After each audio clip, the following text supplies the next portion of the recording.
Magandang gabi mga kalibre. So, mayroon tayong palang special training sa gusto mag-training sa atin. Mayroon tayong training na one day. So, isang board lang ang ating pag-aaralan. So, buong araw to. So, simula 8 hanggang 5. Yun lang. Ito lang pag-aaralan natin.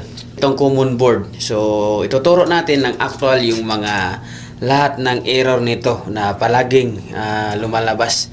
So, marami pa tong board na ganitong gumagamit kasi 7 brands ang gumagamit nito ng ganitong board na common. So, ito mayroon din ito. Dalawa to sila. Isang AC fan motors saka isang DC fan motors.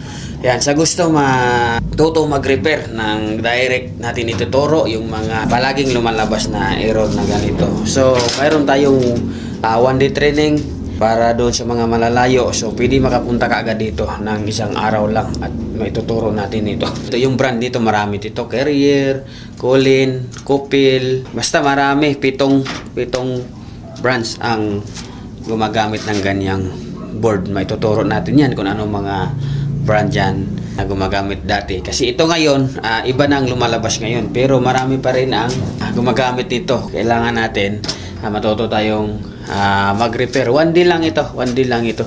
So, comment lang kayo sa gustong sumali sa training ng one day natin. So, 10 lang ang kukunin natin dito. Mag-i-schedule tayo pagka makumpleto na yung 10 sa gustong matuto. One day lang ito mga kalibre.